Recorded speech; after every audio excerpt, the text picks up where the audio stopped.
Assalamualaikum warahmatullahi wabarakatuh. Bismillahirrahmanirrahim. Yang saya banggakan Bapak Ibu Guru SDN 2, marilah kita bersama-sama memanjatkan puji syukur kehadirat Allah Subhanahu wa taala bahwasanya pada siang hari ini kita masih diberikan sehat, kesabaran dan semangat untuk belajar dan mengajar anak-anak kita tanpa kurang suatu apapun. Kedua kalinya, salawat dan salam tetap tercurah kepada junjungan kita Nabi Muhammad SAW yang telah memberikan tuntunan berupa ajaran agama Islam. Mudah-mudahan kita yang ada di sini dan keluarga kita yang ada di rumah kelak di akhir zaman mendapatkan syafaatnya. Bapak Ibu yang saya hormati, berkenaan dengan berkumpulnya kita di ruang kelas 5 ini ada beberapa hal yang perlu kita sampaikan, yaitu oleh saya kemarin dari berenang sedikit dengan kepala sekolah. Yang nomor 1 adalah masalah kedinasan. Yang kedua ada beberapa hal nanti yang akan disampaikan oleh Pak Aris berkenaan dengan presensi RTL PKK. Selanjutnya bersama Pak Aris pula, mungkin nanti dengan Bu Susi atau Pak Aris itu nanti adalah masalah pekerjaan PMM dan kelanjutannya itu. Kemudian selanjutnya itu masalah kombel, harus digerakkan dengan sepenuh hati putusannya. Kombel dibentuk di sekolah baik tingkat gugus kemudian tingkat K3S. Kalau di sekolah yang dibahas yaitu tentang pembelajaran anak-anak. Dari kombel itu membentuk SK permintaannya Pak Aris dan saya kemarin sudah saya sampaikan kepada langsung ke Bu Susi, karena saya khawatir masih mondar mandir, jadi Bu Susi sebentar ini biar saya tidak lupa, nanti paling tidak ada salah satu yang sudah menerima informasi. Saya khawatir masih karena mungkin mendung, hujan, akhirnya saya meninggalkan sekolah. Jadi paling tidak ada beberapa Bapak Ibu guru yang mengerti daripada permintaan daripada kombel itu. Satu, disuruh untuk membentuk SK, mengumpulkan atau membentuk anggota, mengajak untuk membuat kegiatan refleksi awal. Apa kekurangan dari satuan pendidikan itu masing-masing, cari dari kelemahan-kelemahan yang ada di sekolahnya masing-masing. Kemudian menyusun program atau rencana, kapan kita gerakkan, mulai kita adakan kombel itu, dilaksanakan kombel itu. Setelah dilaksanakan kemudian mengevaluasi dan mengadakan tindak lanjut. Ini dikerjakan dengan melihat lapor pendidikan yang ada di sekolah, kelemahan-kelemahan apa yang ada di sekolah, nanti kita laksanakan melalui kombel sekolah itu. Kemudian itu saja gitu ya. Mungkin ada pertanyaan dari jenengan? Tidak ada nih. Sudah Pak, monggo, saya terima kasih. Langsung saya serahkan waktu kepada Pak Aris. Assalamualaikum warahmatullahi wabarakatuh. Terima kasih Bunda. Saya mohon izin sebentar waktunya sebelum kita mengerjakan BMM. Assalamualaikum warahmatullahi wabarakatuh. Bapak Ibu, kemarin itu saya mengikuti PKK dan itu masih berlangsung sampai sekarang. PKK itu pengembangan kompetensi guru yang diawali di PJOK. Tetapi dengar kabar PKK itu nanti melebar ke mata pelajaran lain, bisa saja PKI atau mata pelajaran lain. Lah, di dalam banyak ilmu yang didapat, termasuk bagaimana cara kita mendesain pembelajaran yang berpusat pada peserta didik. Hari ini saya coba untuk mempresentasikan tindak lanjut saya sebagai peserta PKG Kabupaten Mojokerto. Sebenarnya ini adalah pembelajaran yang berbasis proyek, Bu. Jadi pelajaran apapun sebenarnya bisa digunakan berbasis proyek. Jadi kita meng-create atau membuat sebuah produk. Lah di dalam PJOK produknya itu biasanya menampilkan atau mendesain sebuah pertandingan dari peserta didik sendiri. Jadi yang ngatur itu peserta didik sendiri. Intinya ini adalah pembelajaran berbasis proyek, membuat produk. Nah, produknya apa? Ini bintang sepak bola mini sekolah. Ini judul kegiatannya. Kenapa kok saya memilih sepak bola? Karena harus berdasarkan aset yang kita punya. Jadi aset kita yang kita punya adalah lapangan yang cukup luas. Saya kira bisa digunakan untuk proyek ini. Oke, selanjutnya. Ini latar belakangnya. Proyek ini bertujuan untuk mengembangkan minat keterampilan siswa dalam permainan sepak bola dengan pendekatan pembelajaran aktif dan menyenangkan. Menggabungkan pendidikan gerak, siswa akan belajar tentang berbagai aspek permainan sepak bola, mulai dari teknik dasar hingga strategi permainan. Oke, jadi seperti yang saya sampaikan tadi, bahwasanya ini nanti peserta didik semua berpusat pada peserta didik. Jadi anak-anak kita nanti belajar bukan hanya teknik dasar atau gerakannya, tapi strategi permainan dan hal-hal yang berkaitan. Modul pendidikan gerak merupakan tahapan pembelajaran yang disesuaikan dengan seluruh tahapan usia dan perkembangan anak. Model ini menjadikan sebuah rangkaian utuh tentang pengalaman gerak dan berkelanjutan melalui jenis gerakan dalam seluruh jenjang pendidikan, mulai sekolah dasar ke atas. Nah, ini yang penting, Ibu. Pada program ini diharapkan partisipasi aktif peserta didik untuk menyuarakan atau voice atau memilih choice. Jadi nanti kita sepenuhnya nanti kita serahkan kepada peserta didik. Jadi meminimalisir kau jadi ini, kau jadi itu, kau bagian ini, bagian ini. Yang diharapkan adalah mereka angkat tangan. Pak, saya mau bagian ini. Bu, saya mau bagian ini. Jadi yang itu yang diharapkan dari voice dan choice. Jadi bukan instruksional lagi. Oke, jadi lebih aktif. Oke, lanjut. Tujuan program. Tujuan programnya adalah membangun keterampilan gerak dasar fundamental sesuai dengan usia, tentunya dengan kematangan anak, yang menjadi salah satu penentu di masa yang akan datang. Tujuan yang kedua, yang selanjutnya adalah memfasilitasi pembelajaran PJOK yang berpusat pada peserta didik dengan melibatkan komunitas belajar SDN Kupang 2. Ini tadi sudah disinggung dengan Bu Ida. Mari digerakkan kompel. Fungsinya kompel itu memang sharing. Kita dapat apa, kita sharing. Kita dapat apa, bahasa Jawanya kita kolaan apa, kita sharing kepada teman-teman kita.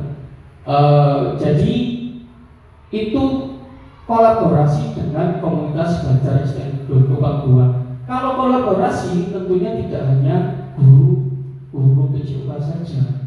Oke, selanjutnya.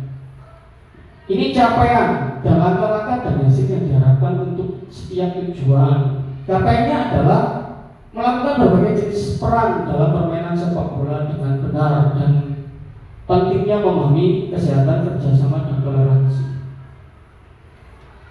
Tadi ada choice dan voice, kan begitu. Jadi choice dan voice nanti misalkan di kelas 5 memilih siapa yang mau menjadi kiper angkat tangan.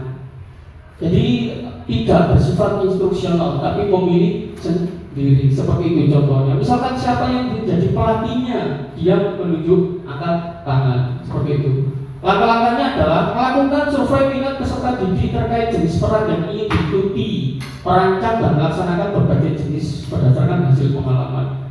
Langkah-langkah ini tuh sebenarnya hampir sama dengan asesmen diagnostik, asesmen awal. Kira-kira anak-anak ini di SDN Kupang 2 itu olahraganya cenderung apa ya yang paling disukai? Oh ternyata merujuk ke sepak bola, melihat pengalaman-pengalaman yang sudah. Oke, hasil yang diharapkan adalah peserta didik menunjukkan peningkatan keterampilan, tentunya peningkatan keterampilan dasar sepak bola. Oke, selanjutnya, lagi buku yang menarik, struktur program dan mitra dalam Kombel Guru Berkarya SD Jombang 2. Jadi sekali lagi, Kombel perannya sangat penting.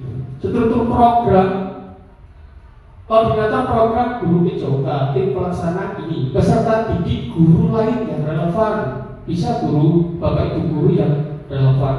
Misalkan bisa guru agama, bisa. Oke.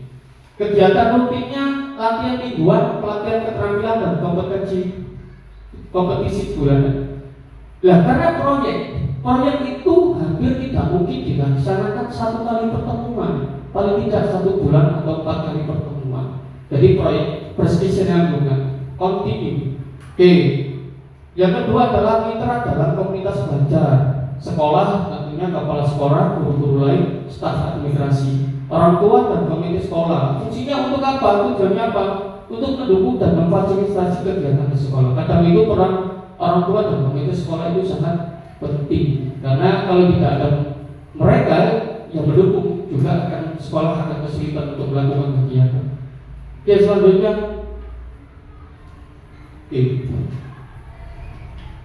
ini sebuah pernyataan tentang kapasitas yang dimiliki kelas atau sekolah. Sekolah kita itu memiliki fasilitas olahraga yang memadai seperti lapangan, ruang olahraga. Sebenarnya bukan ruang olahraga. Dulu kita pernah punya ruang aula yang sekarang sudah jadi ruang les, tapi cukup digunakan untuk olahraga tertentu, misalnya senam lantai. Selain itu, guru PJOK memiliki kompetensi dan pengalaman dalam belajar, memfasilitasi kegiatan fisik dan kesehatan.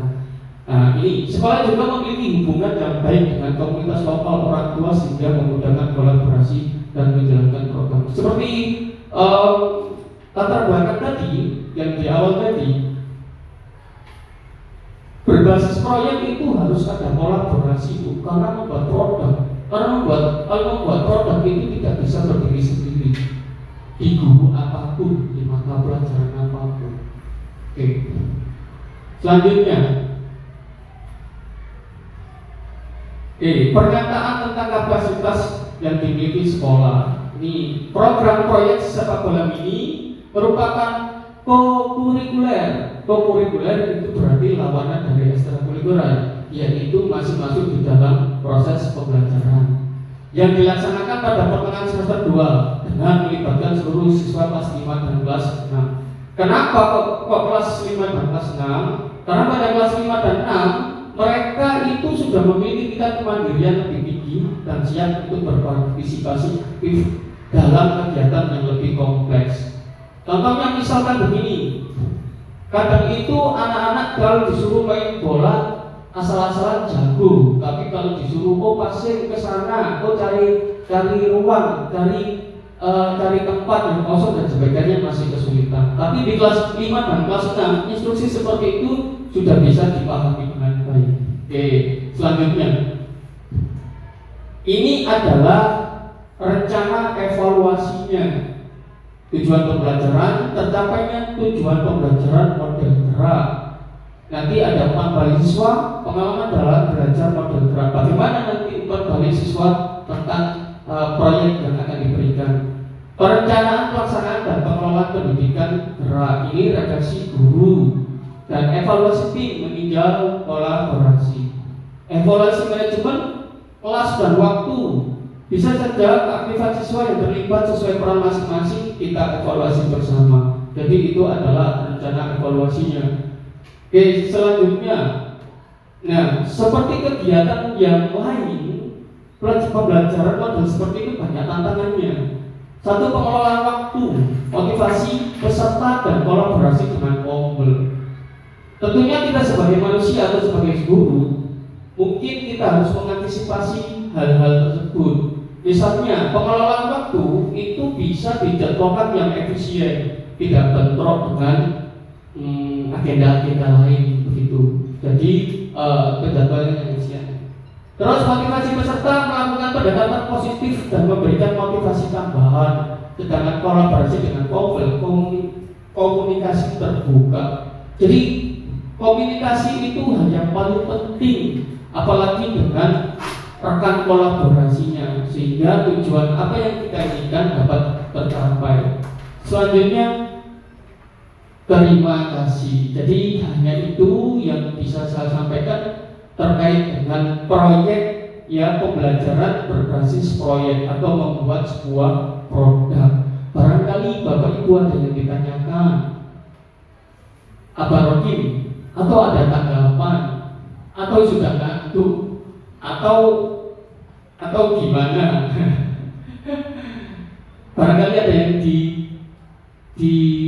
mau disampaikan apa? Cukup. Kata apa? Ya, kita cukup. Oke. Kalau tidak ada yang ditanyakan, saya harap nanti apa yang menjadi rancangan ini bisa terrealisasi meskipun tidak sempurna. Paling tidak kita bisa mengawali dari hal-hal yang kecil. Ini, Bu Ida mungkin ada tambahan atau menanggapi? Ini tadi ada hubungannya dengan Kovel, Pak Rizky. Jadi tadi sudah saya jenengan sampaikan bahwa bagian daripada kegiatan Kovel dari hasilnya ini nanti bisa meluas, tidak hanya di guru PJK, mungkin di guru bidang studi yang lainnya. Seandainya nanti sudah meluas ke sana, hasil daripada itu nanti bisa disampaikan melalui kegiatan Kovel itu. Karena kegiatan Kovel ini penyampainya tidak hanya terjadi untuk kepala sekolah saja, tapi untuk semua para guru bisa. Apa yang mereka dapat itu nanti katanya sudah gulaan nanti disampaikan kepada teman-teman yang ada di sekolah. Jadi itu saja. Jadi ini hanya menggarisbawahi saja apa yang kami sampaikan. Seandainya nanti mungkin ada tambahan kita keluar, kegiatan keluar, nanti itulah dari Bapak Ibu guru bisa disampaikan melalui kegiatan Kovel itu. Terima kasih Bapak Aris.